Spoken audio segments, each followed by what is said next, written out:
Namo tassa bhagavato arahato samma sambuddhassa.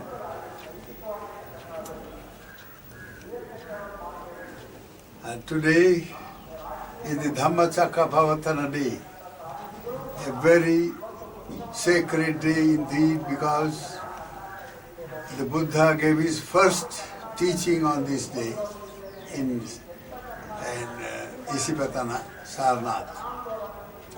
Immediately after he became the Buddha, on the full moon day of Vaisakha,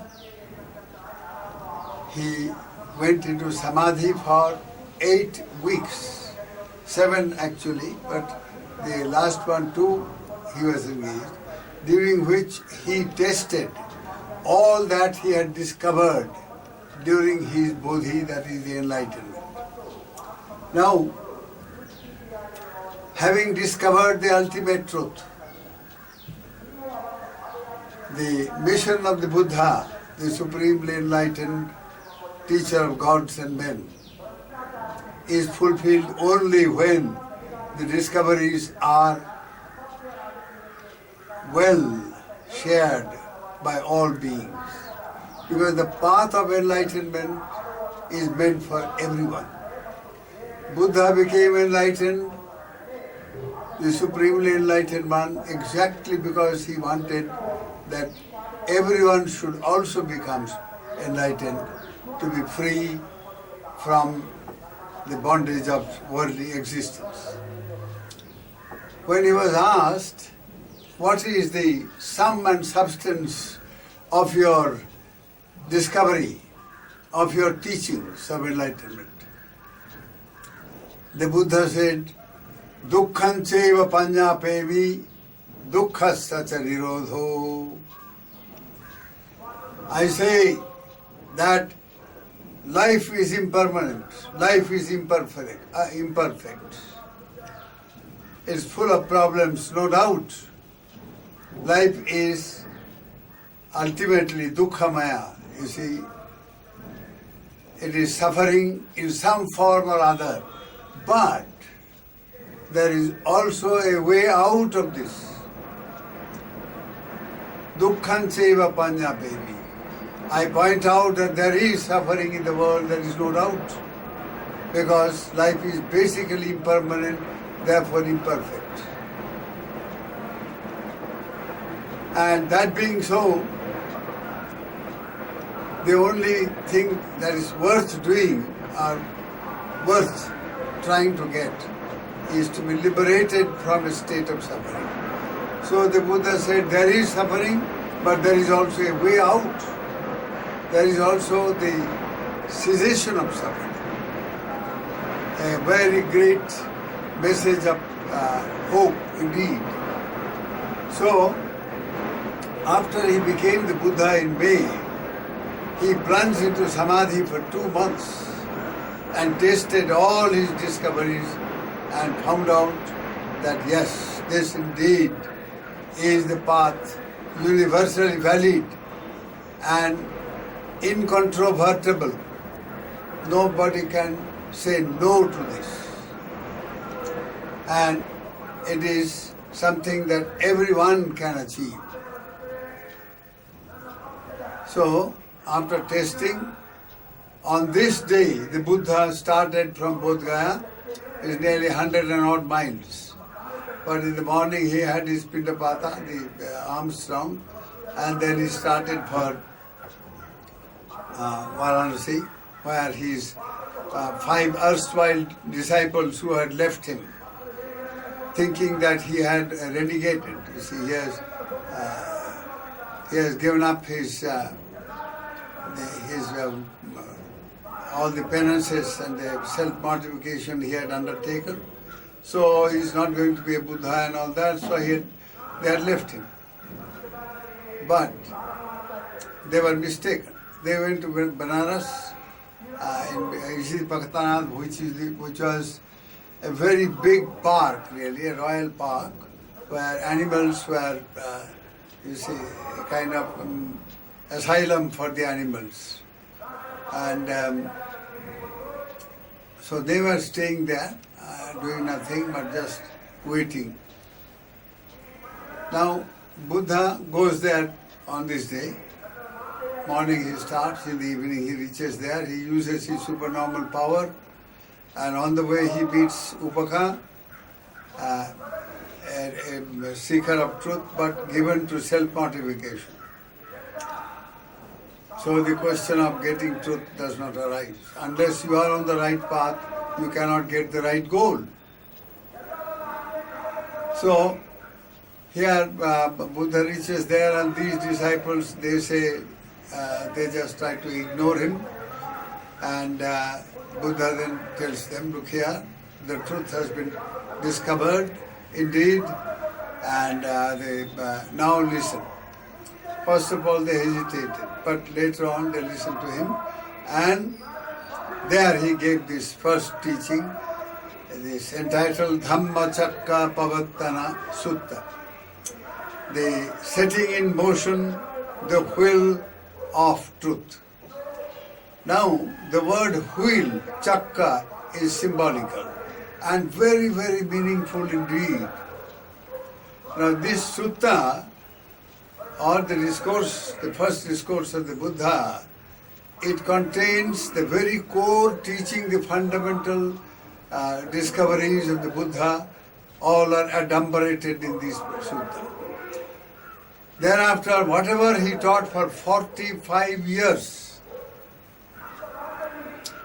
his glorious mission of compassion, all the teachings that he gave practically every day of his this life of compassion, all that he taught is nothing but the elaboration and extension and addition of these fundamental teachings.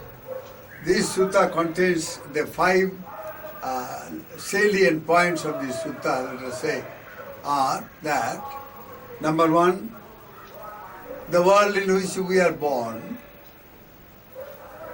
is indeed, you see, incomplete, imperfect, because it distorts reality.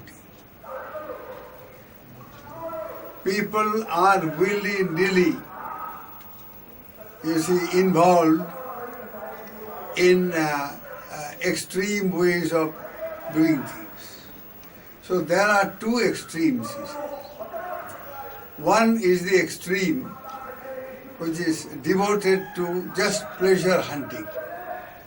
Just enjoy in whatever way you can. Enjoy sensual pleasures, enjoyment in the form of sensual pleasures of all kind, through all the 5 senses, nice things, whatever is attractive, enjoy them. Nice sounds, enjoy them. Nice smell, enjoy them. Nice touch, enjoy them.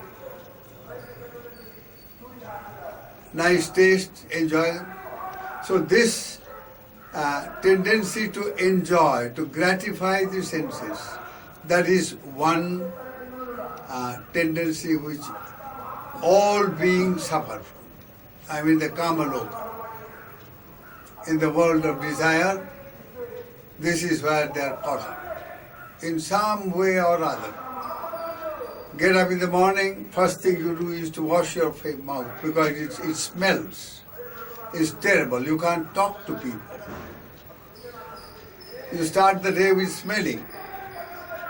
So the first thing you do is get out of that smelly thing, wash yourself and feel, oh, you are very nice and beautiful and so forth, and then start eating. The first thing, enjoy. And the whole day it goes on one after the other, gratification of the senses and enjoyments in whatever way. Life, you see, most people are given to earning a livelihood. They have to live. So there is this craving to live, craving to exist. Just as there is a craving to enjoy pleasure, there is a craving to exist in the worldly existence. however imperfect it may be, however troublesome it may be, but no, I must exist. This continuation of existence, whether it is perfect or not, it doesn't matter. You keep on existing just for its sake. Survival mania. Somehow or other you must survive. An old man of 100, he still thinks of living. So this craving, this pleasure, you see, the craving for pleasure, craving to exist, now it starts from the time one is born and it goes on till one dies. So in between birth and death, driven by this kind of craving and the attachment that craving creates and the delusion that craving goes together with, delusion which conceals truth, which distorts reality. Avidya, unknowing, you see, ignorance of things, or you see, distortion of reality. So, from the time one is born till dying, one gets involved because of craving and ignorance.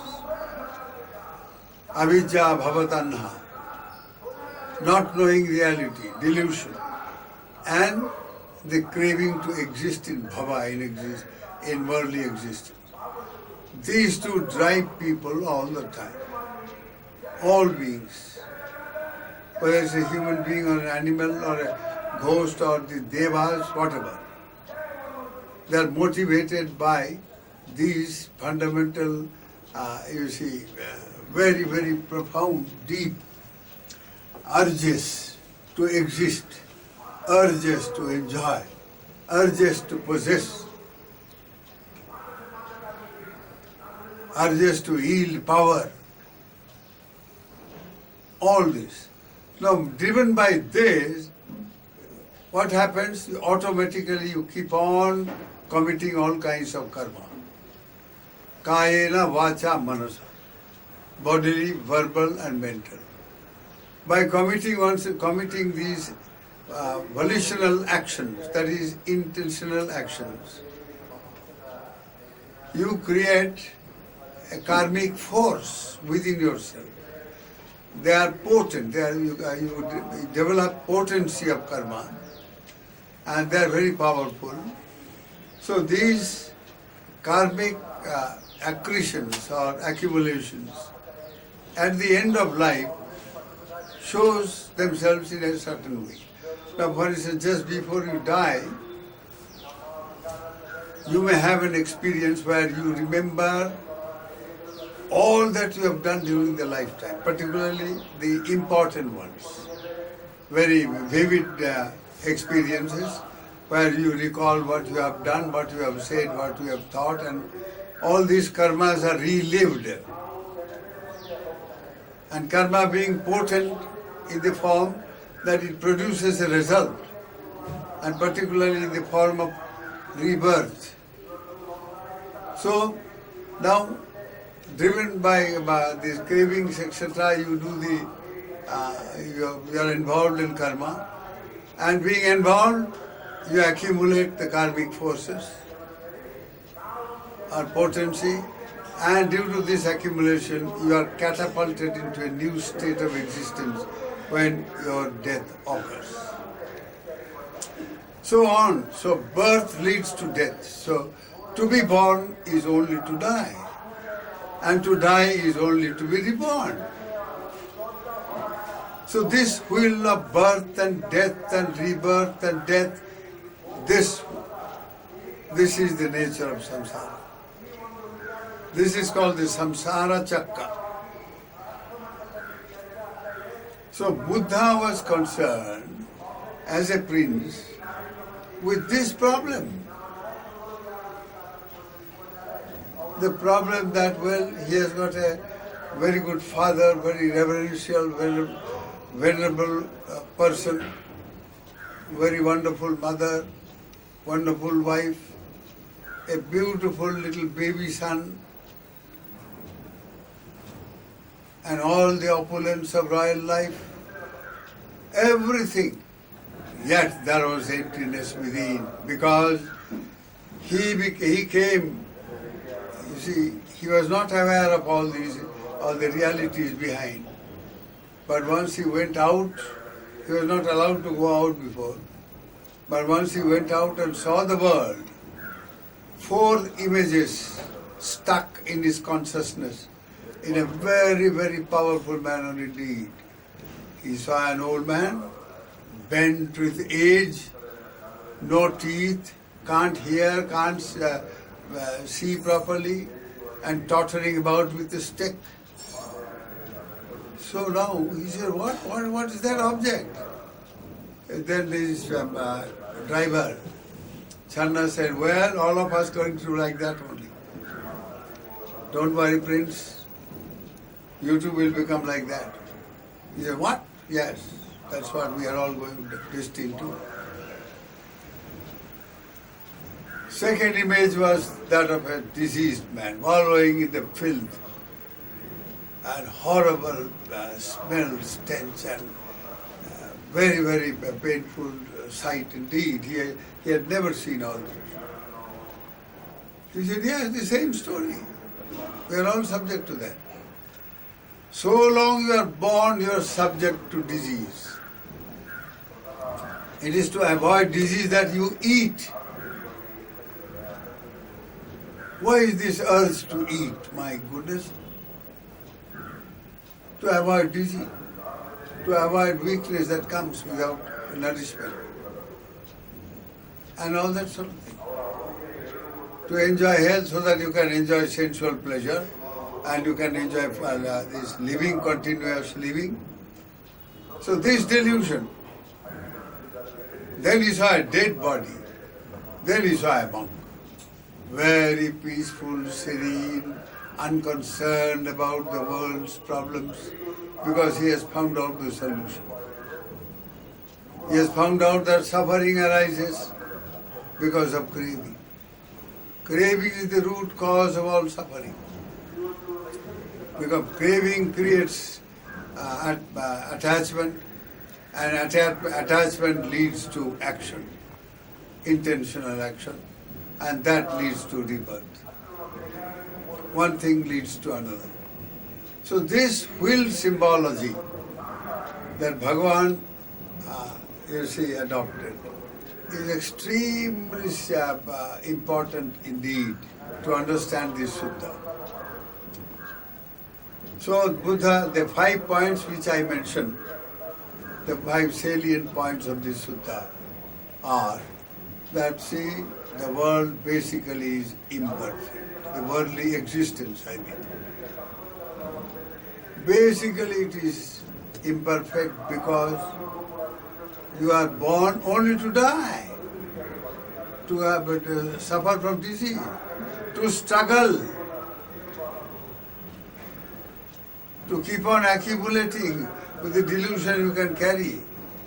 Keep on heaping up money with the thought that you are going to carry that with you, not knowing that everything will have to be left behind and gone. This type of delusive existence is imperfect, unacceptable for a wise person.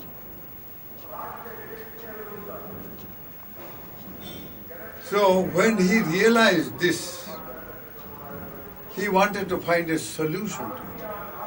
He is a Kshatriya Rajakumara who was an heir apparent of a very powerful kingdom. He had already engaged himself in administration. His father was old. He said, come on, get trained. So he got 13 years of training how to run the state administration in a very righteous and noble manner. But once he became aware of a larger issue of life, then he thought the state running is nothing. Life running is more important. I must learn how to run life manage life in the appropriate way so that one can be free from all these problems. That is how he became a monk. He left home and left his kingdom and everything, and then ultimately he became the enlightened one and tested all his discoveries. And on this day, these 5 people, they agreed to listen to him. He said, look, there are these 2 extremes. Never make mistake about it. And these extremes are practiced in whatever name. It may be practiced in the name of religion, it may be practiced in the name of some secular thing, science, technology, art. In the name of art and fine art, they keep on enjoying sensuality, nothing but that. In the name of religion, they enjoy sensuality. So in whatever name, whatever the motivation, the primary motivation is this enjoyment of sensuality. So that is one extreme. You have a nice thing, you see some nice things, good fruit, something, you must eat it whether you need it or not. So, this urge to enjoy is very, very deep-rooted. From life to life, one has carried this in one's consciousness, and it goes on. That is how you create this wheel of worldly existence, samsara. To be born again and again, die again and again, and to be reborn. So now the Buddha discovered that this cycle of